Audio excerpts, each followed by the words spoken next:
दस्तावेज को अगर आप पुश कर रहे हैं तो इसका मतलब आप 5 लोगों के नियंत्रण में हैं जो चाहते हैं कि शिक्षा का बाजारीकरण हो, शिक्षा से सामाजिक न्याय नाम की शब्दावली को ख़त्म कर दिया जाए और न्यू लिबरल एजेंडे के तहत स्कॉलरशिप और लोन का फर्क खत्म करते हुए शिक्षा को का डेमोक्रेटाइजेशन रोक दें, उसका विस्तारीकरण रोक दें। सर, आरक्षण को कैसे खत्म कर दिया जाए? देखिए, आप पूरे दस्तावेज को पढ़िए, मैं आपको यकीन दिलाता हूँ एक जगह आरक्षण की चर्चा है। आरक्षण खत्म करने के बहुत तरीके हैं। आप संस्थानों को निजी कर दो, प्राइवेट कर दो, पूरा का पूरा हमारा आर्टिकल 15 और 16 पब्लिक एम्प्लॉयमेंट और पब्लिक एजुकेशन पे है। आपने पब्लिक नाम की चीज़ खत्म कर दी तो आरक्षण अपने आप खत्म हो गया।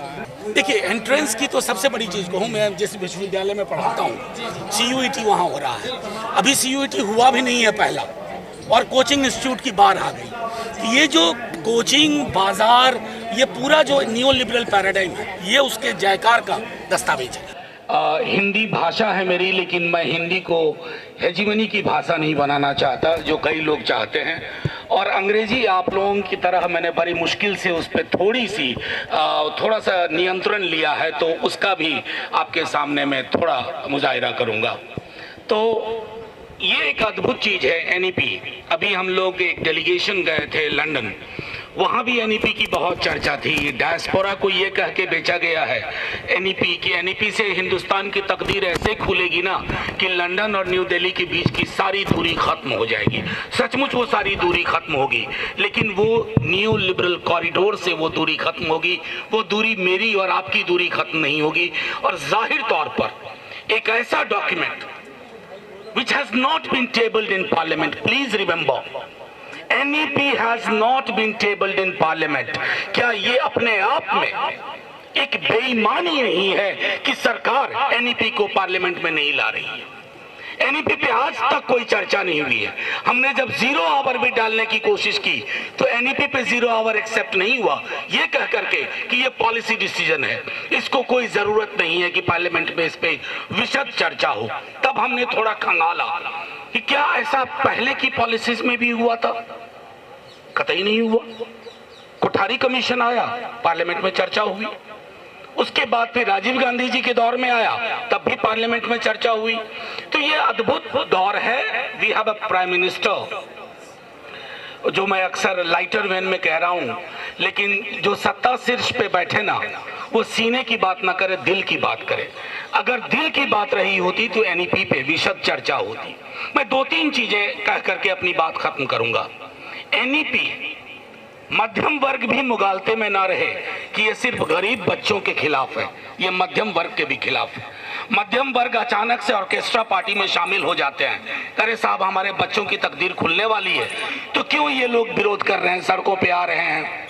आरक्षण की बात नहीं है, कोई बात नहीं, अब मेरिट का जमाना आ गया। जैसे कि आरक्षण और मेरिट दोनों परस्पर विरोधी हों, इसमें मैं नहीं जाना चाहता।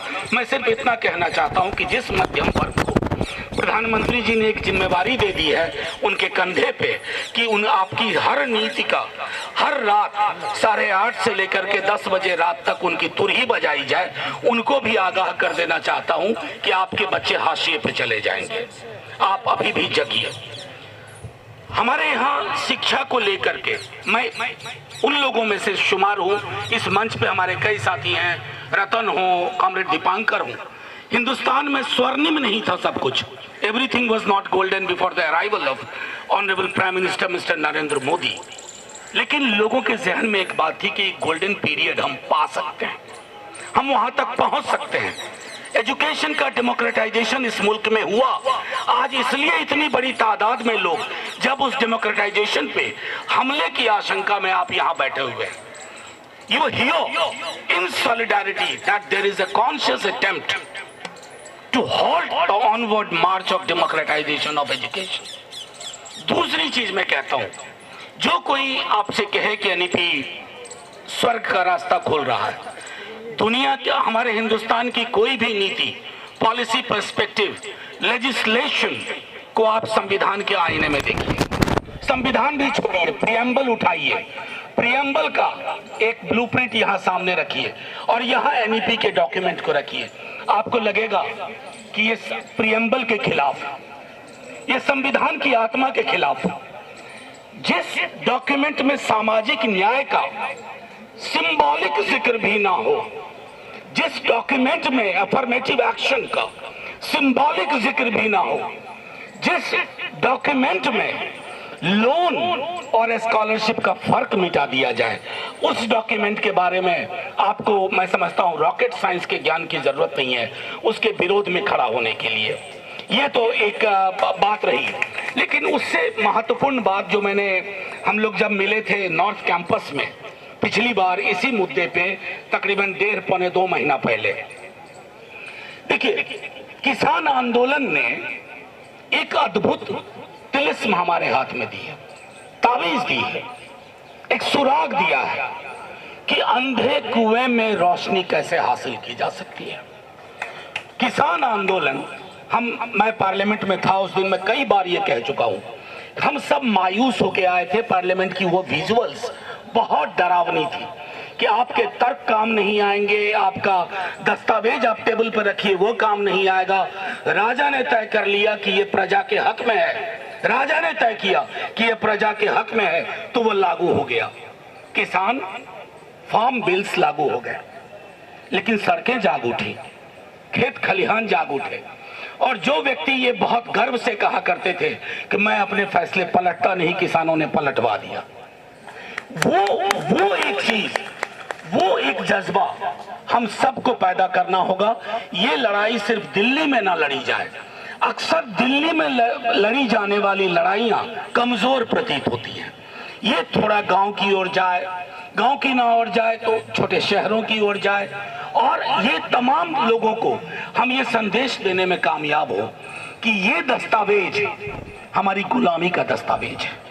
ये दस्तावेज फिर से उन प्राचीन परंपराओं को जिंदा करने की कोशिश है जहां शिक्षा का मतलब होता था एजुकेशन इस मुट्ठी में बंद है, बाकी इस मुट्ठी के 5 लोग शिक्षा लेंगे, बाकी सब किनारे होके खड़े होके देखेंगे और उनसे उम्मीद करेंगे कि उनमें से कोई एकलव्य पैदा हो जाए। मैंने सदन में भी हाल में कहा था कि एकलव्य के नाम की और एकलव्य मॉडल की चर्चा होती है ना, इससे घृणित कोई चीज नहीं हो सकती है।